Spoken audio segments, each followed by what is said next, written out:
दोस्तों, सरकार वक्फ संशोधन बिल आखिरकार लोकसभा में पेश कर चुकी है, लेकिन बिल पेश करते ही सरकार को इंडिया गठबंधन या फिर ये कह लें कि विपक्ष के कड़े विरोध का सामना करना पड़ा।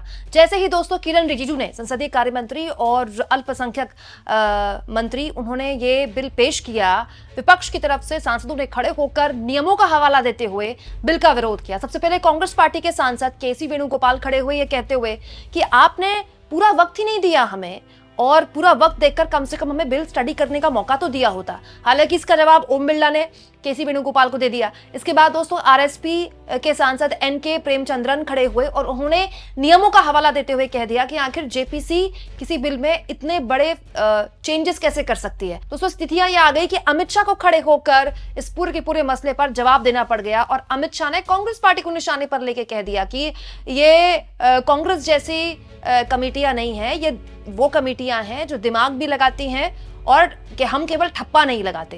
यही नहीं दोस्तों, इसके बाद ओम बिरला को भी इस पूरे के पूरे मसले पर बात रखनी पड़ी। सुनिए, बिल जब पेश हुआ तो क्या स्थिति संसद के अंदर थी। वक्फ संशोधन विधेयक 2025 संयुक्त समिति द्वारा यथा प्रतिवेदित और मुसलमान वक्फ निरसन विधेयक 2024 माननीय मंत्री किरण रिजिजू जी,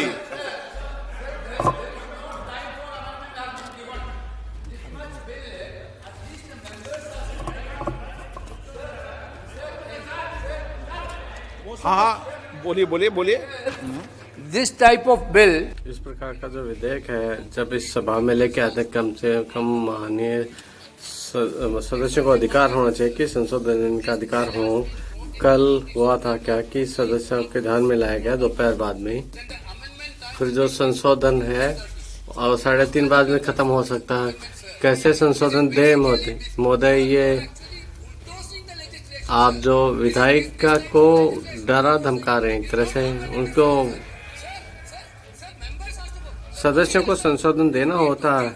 आपको इसके लिए समय दीजिए, संशोधन पेश करने के लिए कई प्रावधान है महोदय जो संशोधन देने के लिए होते हैं। समय है ही नहीं, इसके लिए समय दिया ही नहीं गया। आप बैठिए, एक विषय मैं दे दूं। माननीय सदस्यगण, मैंने सभी जो गैर सरकारी माननीय सदस्यों के जो भी संशोधन प्रस्ताव थे वह और सरकारी संशोधन प्रस्ताव दोनों को बराबर का समय दिया है। मैंने ऐसा नहीं किया कि आपके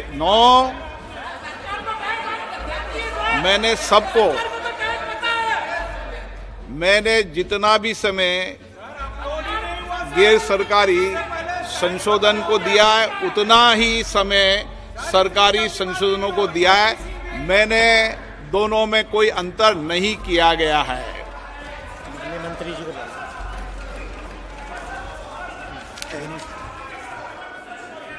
हाँ, एक मिनट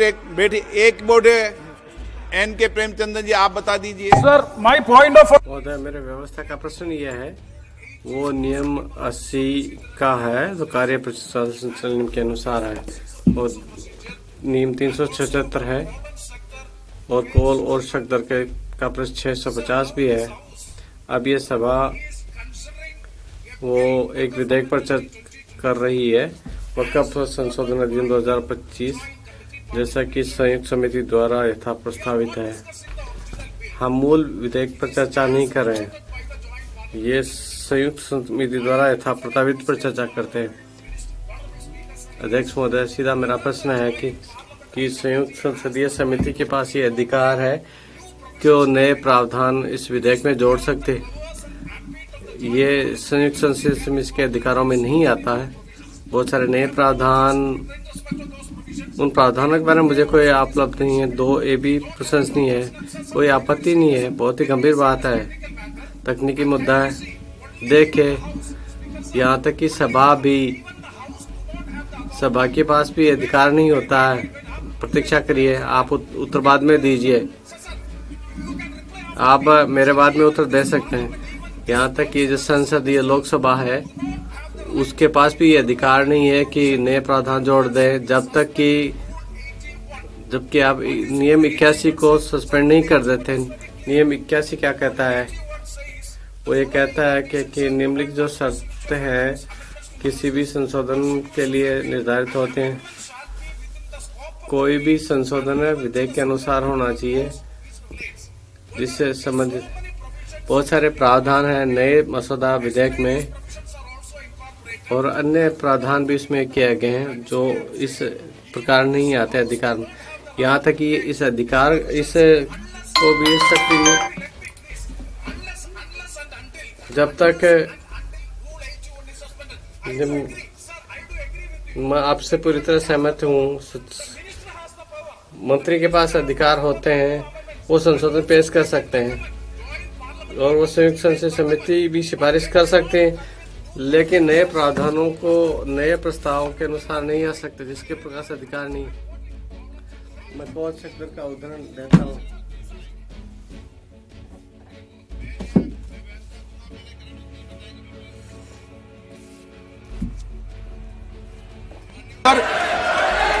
मानिए इनको पढ़ लें दो पूरा, 1 मिनट इनको पढ़ लें दो। हाँ पढ़ लो, आप पूरा पढ़ लो।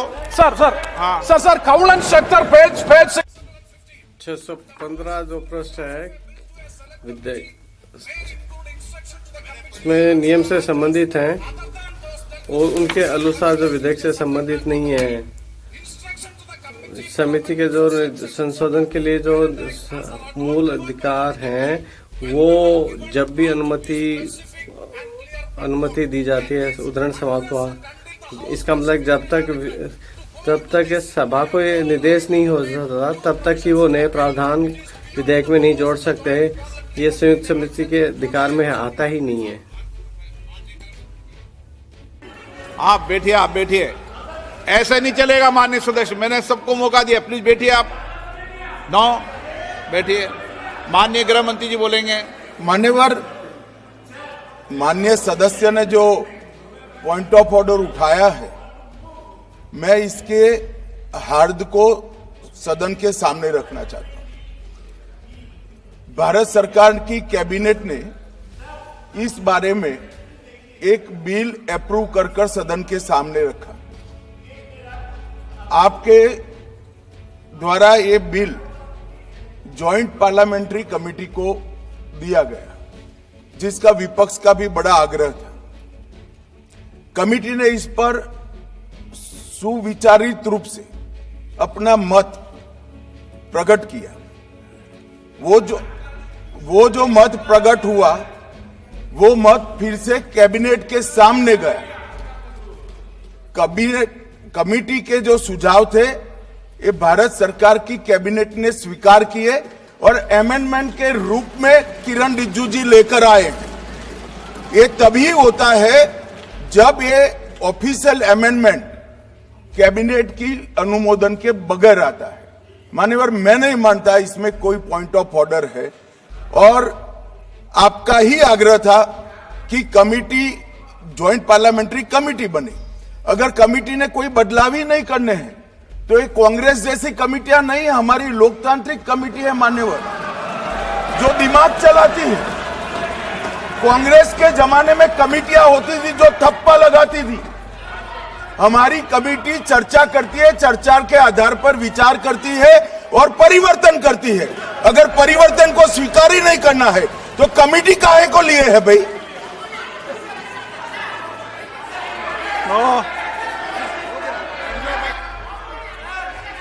आप जब विधेयक पर चर्चा हो तो सबको मौका दूंगा। अभी 0 ओवर पर मानने के मैं इस पर अपनी व्यवस्था देता हूं। माननीय सदस्यगण श्री एन.के. प्रेमचंद्रन जी ने जो प्रश्न उठाया है, वक्फ संशोधन विधेयक 2025 पर संयुक्त समिति में विधेयक कुछ खंड जोड़ दिए गए जो विधेयक के दायरे से बाहर हैं।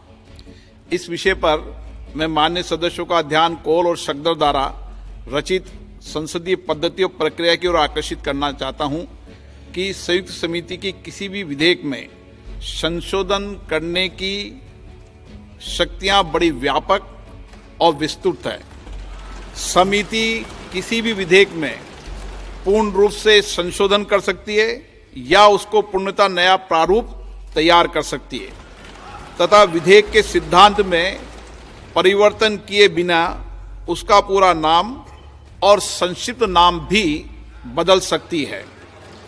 इस प्रकार समिति किसी विधेयक में नए उपबंध सम्मिलित कर सकती है तथा विधेयक की व्याप्ति की समिति कर सकती है।